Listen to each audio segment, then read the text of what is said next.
Ever wondered how a teenager could outsmart a courtroom? The courtroom was tense, the air thick with anticipation. The judge, a stern woman in her late 50s with a reputation for being unforgiving, peered down at the defendant over her glasses, her lips curled into a faint smirk as she addressed him. "Mr. David Miller," she began, her voice dripping with condescension, "you've chosen to represent yourself in this case. Grand theft auto and resisting arrest are serious charges. Are you sure you don't want a real attorney? This isn't a game, young man. Stay tuned, because this story will shock you." David, a scrawny 18-year-old, stood up. His hands trembled slightly as he adjusted his ill-fitting suit, a hand-me-down from his older brother. He looked like any other teenager caught up in trouble, nervous, out of place, and utterly unprepared. The gallery of spectators chuckled softly, and even the prosecutor, a seasoned attorney with a sharp suit and sharper tongue, couldn't hide his amusement. But David's voice, when he spoke, was steady. "Your Honor, I understand the gravity of the situation. I've reviewed the evidence and I'm confident in my ability to defend myself. Want more incredible twists like this? Subscribe to Innocent Stories now." The judge raised an eyebrow, clearly unimpressed. "Confidence is one thing, Mr. Miller, competence is another. Let's see how far your self-taught legal skills take you." The prosecutor, Mr. Grayson, stood up, smoothing his tie. "Your Honor, the state is ready to present its case. We have overwhelming evidence against the defendant, including eyewitness testimony and video footage. This should be an open and shut case." David's heart raced, but he kept his face calm. He knew what was coming next. He had spent weeks preparing for this moment, studying every detail of the case, every legal precedent, every loophole. He wasn't just fighting for his freedom, he was fighting to expose the flaws in a system that had already written him off. As the prosecutor began his opening statement, David's mind raced. He glanced at the jury, a mix of skeptics, and then at the judge, who was already doodling on her notepad, clearly bored. They all thought this was a waste of time. They thought he was just another kid in over his head, but David was about to prove them wrong. The prosecutor, Mr. Grayson, began his case with confidence. He called his first witness, Officer Daniels. The arresting officer, Daniels, a burly man with a no-nonsense attitude, took the stand and recounted the night of the arrest. "Your Honor," Daniels began, "on the night in question, I received a call about a stolen vehicle matching the description of a black sedan. When I arrived at the scene, I saw the defendant attempting to hotwire the car. I approached him, identified myself as an officer, and ordered him to stop. Instead, he fled on foot, leading to a brief chase before I apprehended him." David listened carefully, his eyes narrowing as he scribbled notes on a legal pad. When it was his turn to cross-examine, he stood up, his nervous demeanor replaced by a calm, focused intensity. "Officer Daniels," David began, his voice steady, "you said you saw me attempting to hotwire the car. Can you describe exactly what you saw?" Daniels hesitated for a moment. "I saw you leaning into the driver's side window, holding what appeared to be a tool. You were fumbling with the wires." David nodded. "And how far away were you when you observed this?" "About 20 feet, Daniels replied. David paused, letting the answer hang in the air. 20 feet in the dark, and you're certain you saw me holding a tool and fumbling with wires?" Daniels shifted uncomfortably. "Yes." David turned to the judge. "Your Honor, may I approach the witness?" The judge, now slightly more interested, nodded. "Proceed." David walked up to the stand and handed Daniels a photograph. "Officer, this is a photo of the car in question. Can you point out where the wires are located?" Daniels frowned, studying the photo. "There, inside the dashboard." "Exactly," David said, turning to the jury. "The wires are inside the dashboard, not visible from outside the car. So how could Officer Daniels have seen me fumbling with wires through a closed window from 20 feet away in the dark?" The courtroom buzzed with murmurs. The prosecutor stood up, objecting. "Your Honor, this is speculation. The officer's testimony is based on his observations." David didn't wait for the judge to respond. "Your Honor, if the prosecution's case relies on observations that are physically impossible, then their entire narrative falls apart." The judge leaned forward, her earlier smirk replaced by a look of curiosity. "Overruled. Continue, Mr. Miller." David turned back to Daniels.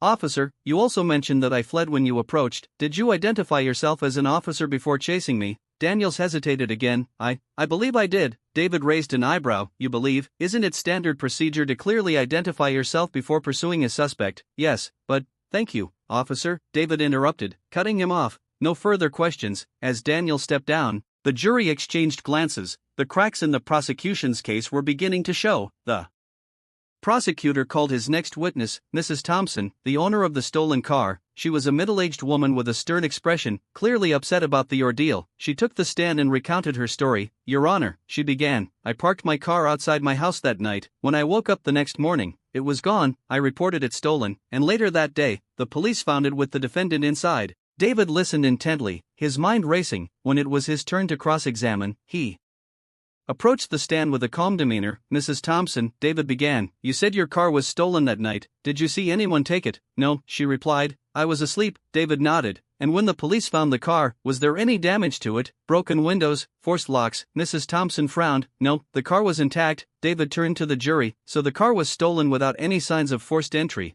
How do you think the thief got in? Mrs. Thompson hesitated.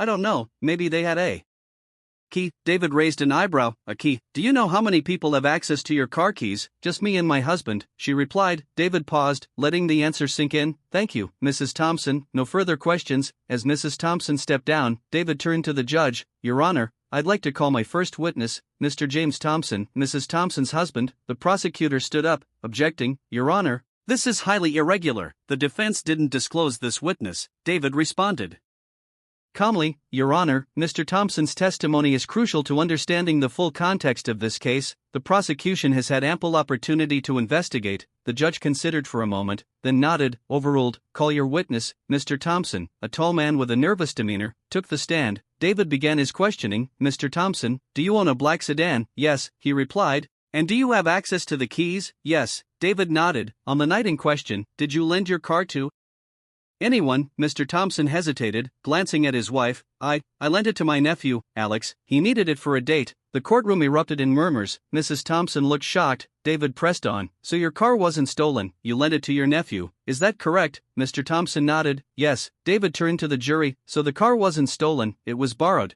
And yet the prosecution is trying to convict me for grand theft auto based on a false premise. The prosecutor stood up, flustered. Your Honor, this is irrelevant. The defendant was still found in the car without permission. David didn't wait for the judge to respond. Your Honor, if the car wasn't stolen, then the entire charge of grand theft auto is baseless. The prosecution's case is built on a lie. The judge leaned back, clearly intrigued. Continue, Mr. Miller. David turned back to Mr. Thompson. One last question. Did you inform the police that you had lent the car to your nephew? Mr. Thompson shook his head. No, I didn't think it was important. David nodded. Thank you, Mr. Thompson. No further questions. As Mr. Thompson stepped down, the courtroom was in an uproar. The prosecution's case was unraveling, and David was just getting started. The prosecutor, now visibly flustered, called his next witness, Detective Harris, the lead investigator on the case. Harris, a seasoned detective with a calm demeanor, took the stand and began his testimony. Your Honor, Harris began, we have video footage from a nearby security camera that shows the defendant entering the vehicle on the night in question. This footage clearly places him at the scene. David's heart raced. He had anticipated this. The video was the prosecution's strongest piece of evidence, but David had spent hours analyzing it. He knew there was more to it than met the eye. When it was his turn to cross-examine, David stood up, his confidence growing. Detective Harris, he began. You mentioned that the video footage shows me entering the vehicle. Can you describe what exactly is visible in the footage? Harris nodded. The footage shows a figure approaching the car, opening the door, and getting inside. The figure matches the defendant's description. David paused, letting the answer hang in the air. Detective, does the footage show the person's face clearly? Harris hesitated. No, the footage is grainy, and the person's face is not clearly visible. David nodded. So the footage doesn't conclusively identify me as the person entering the car, is that correct? Harris shifted uncomfortably. That's correct. But the figure's clothing and build match your description. David turned to the judge. Your Honor, may I approach the witness? The judge nodded. Proceed. David walked up to the stand and handed Harris a document. Detective, this is a still image from the security footage. Can you point out where the figure's face is clearly visible? Harris studied the image, then shook his head. As I said, the face is not clearly visible. David turned to the jury. So the prosecution's key piece of evidence doesn't conclusively identify me as the person in the video. Isn't it possible that the person in the footage is someone else? The prosecutor stood up, objecting. Your Honor, this is speculation. The defendant is clearly trying to mislead the jury. David didn't wait for the judge to respond. Your Honor, if the prosecution's evidence doesn't conclusively prove my involvement, then their case is based on assumptions, not facts. The judge leaned forward, her earlier curiosity now fully engaged. Overruled. Continue, Mr. Miller. David turned back to Harris. Detective, did you investigate other leads? For example, did you consider that the person in the footage might be Mr. Thompson's nephew, Alex? Harris hesitated. No, we didn't. We focused on the defendant based on the initial evidence. David nodded. Thank you, Detective. No further questions. As Harris stepped down, the jury exchanged glances. The prosecution's case was crumbling, and David was systematically dismantling it. The courtroom was buzzing with tension, the prosecution's case was unraveling, and David's confidence was growing. But the judge, still skeptical, leaned forward and addressed David directly. "Mr. Miller," she said, her tone sharp, "you've done an impressive job so far, but let's not forget the charge of resisting arrest. Even if the grand theft auto charge is questionable, you still fled from an officer. How do you explain that?" David took a deep breath. This was the moment he had been preparing for. "Your Honor, I'd like to call my next witness, Alex Thompson, the nephew of Mr. and Mrs. Thompson." The prosecutor shot to his feet. "Your Honor, this is highly irregular. The defense is introducing new witnesses without prior notice. This is a blatant attempt to disrupt the proceedings." David remained calm. "Your Honor, Alex Thompson's testimony is critical to understanding the full context of the resisting arrest charge. The prosecution has had every opportunity to investigate this case thoroughly. If they missed key witnesses, that's not my fault." The judge narrowed her eyes, considering David's argument. After a long pause, she nodded. "Overruled. Call your witness." Alex Thompson, a lanky teenager with a nervous demeanor, took the stand. He avoided eye contact with his aunt and uncle, clearly uncomfortable. David began his questioning. "Alex," David said, his tone gentle but firm, "on the night in question, did you borrow your uncle's car?" Alex nodded. "Yeah, I needed it for a date," David continued. "And what happened after your date?" Alex hesitated, glancing at the prosecutor, who was glaring at him. I parked the car near my house and left it there, but when I came back later, it was gone. I thought it got towed or something." David nodded. "So you didn't report it missing?" Alex shook his head. "No, I didn't want to get in trouble for borrowing it without asking." David turned to the jury. "So the car wasn't stolen, it was borrowed by Alex, who left it unattended, and when I found it, I was simply trying to return it to its rightful owner." The prosecutor stood up, his face red with frustration. "Your Honor, this is irrelevant. The defendant still fled from an officer." David didn't wait for the judge to respond. He turned back to Alex. "One more question, Alex. Did you see anyone near the car when you left it?" Alex hesitated, then nodded. "Yeah, there was this guy hanging around. He looked sketchy. I didn't think much of it at the time, but I think he might have taken the car." The courtroom erupted in murmurs. David pressed on. "And did you tell the police about this man?" Alex shook his head. "No, I didn't think it was important." David turned to the judge. "Your Honor, this testimony proves that the car wasn't stolen, and it raises serious doubts about the prosecution's case. As for the resisting arrest charge, I'd like to explain what really happened that night." The judge leaned back, her earlier skepticism replaced by genuine interest. "Proceed, Mr. Miller." David took a deep breath. "Your Honor, when Officer Daniels approached me, he didn't identify himself. He was in plain clothes, and he didn't show a badge. I thought he was the sketchy man Alex mentioned, trying to rob me. That's why I ran. I wasn't resisting arrest, I was trying to protect myself." The courtroom fell silent, the jury exchanged glances, and even the prosecutor seemed momentarily speechless. David had not only dismantled the grand theft auto charge, but he also provided a plausible explanation for the resisting arrest charge. The tension in the courtroom was palpable. David's revelation had shifted the dynamics entirely. The judge, now fully engaged, leaned forward and addressed the prosecutor. "Mr. Grayson," she said, her tone firm, "do you have any further evidence to present, or do you wish to rest your case?" The prosecutor, visibly flustered, stood up. "Your Honor, the prosecution rests. However, we maintain that the defendant's actions, regardless of his explanations, warrant a conviction. He was found in a stolen vehicle, and he fled from an officer. These facts cannot be ignored." The judge nodded, then turned to David. "Mr. Miller, do you have any further witnesses or evidence to present?" David stood up, his confidence unwavering. "Yes, Your Honor, I'd like to call one final witness, myself." The courtroom buzzed with murmurs. The judge raised an eyebrow. "You wish to testify on your own behalf?" David nodded.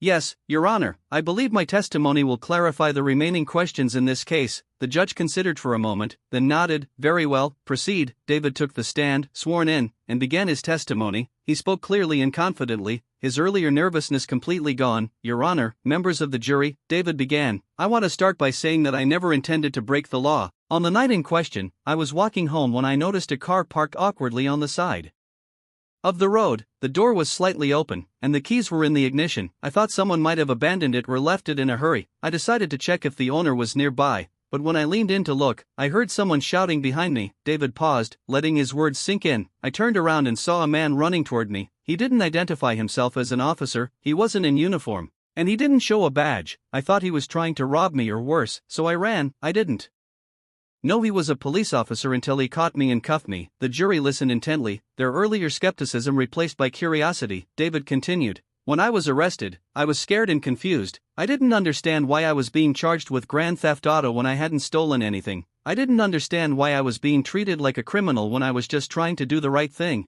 That's when I decided to take matters into my own hands. I studied the law, reviewed the evidence, and prepared my defense, not just for myself, but for anyone who's ever been wrongfully accused by a system that doesn't always get it right. David's voice grew stronger as he spoke, his passion evident. This case isn't just about me, it's about accountability. It's about making sure that the justice system works for everyone, not just those with power and resources. I may not have a law degree, but I've proven today that with determination and knowledge, anyone can stand up for what's right. The courtroom was silent, even the judge seemed moved by David's words. After a moment, she spoke. Thank you, Mr. Miller. Does the prosecution have any questions for the defendant? The prosecutor stood up, clearly struggling to regain his footing. Mr. Miller, you claim you didn't know Officer Daniels was a police officer, but isn't it true that you were simply trying to avoid getting caught? David shook his head. No, sir, I had no reason to believe I was doing anything wrong. I was trying to help, not hurt anyone. If Officer Daniels had identified himself properly, none of this would have happened. The prosecutor sat down, defeated. The judge turned to the jury. Ladies and gentlemen of the jury, you've heard the evidence and the testimony. It's now your duty to deliberate and reach a verdict. We will reconvene tomorrow morning for your decision. The next morning, the courtroom was packed. Spectators, reporters, and even a few legal scholars had gathered to hear the verdict. David sat at the defense table, his hands clasped tightly in front of him. He had done everything he could. Now it was up to the jury. The judge entered, and the room fell silent. Has the jury reached a verdict? She asked. The foreman, a middle-aged man with a serious expression, stood up. We have, Your Honor. The judge nodded. Please read the verdict. The foreman unfolded the paper in his hands and cleared his throat. On the charge of grand theft auto, we find the defendant not guilty. A wave of murmurs swept through the courtroom. David let out a breath he didn't realize he'd been holding. The foreman continued. On the charge of resisting arrest, we find the defendant not guilty. The courtroom erupted. Some cheered, others gasped, and a few shook their heads in disbelief. David's eyes welled up with tears, but he kept his composure. The judge banged her gavel, calling for order. Order in the court, order, she shouted. When the room quieted, she turned to David. Mr. Miller, you've been acquitted of all charges. You are free to go. David stood up, his legs trembling slightly. Thank you, Your Honor. As he turned to leave, the judge stopped him. Mr. Miller, wait. David paused, looking back at her. The judge's stern expression had softened. What you did here today, it was remarkable. You've not only defended yourself, but also exposed flaws in our system that need to be addressed. I hope you consider pursuing a career in law. We need more people like you. David nodded, a small smile breaking through. Thank you, Your Honor. I'll think about it. As he walked out of the courtroom, he was met with a mix of reactions. Reporters swarmed him, shouting questions, but David kept walking. Outside, the sun was shining, and the air felt fresher than it had in weeks. David, a voice called out. He turned to see Alex Thompson approaching, looking sheepish. I just wanted to say, I'm sorry. I didn't mean to get you into all this. David shook his head. It's not your fault, Alex. The system failed both of us, but maybe now things will start to change. Alex nodded, then hesitated. So, what's next for you? David looked up at the sky, a sense of purpose filling him. I think I'm going to law school. If I can do this without a degree, imagine what I could do with one. Alex grinned. You're going to change the world, man. David laughed, a genuine, heartfelt laugh. Maybe, but for now, I'm just glad it's over. As he walked away, David felt a sense of empowerment he had never known before. He had faced the system head-on and won, but more than that, he had proven that knowledge, determination, and a willingness to fight for what's right could make a difference. And for David, this was just the beginning.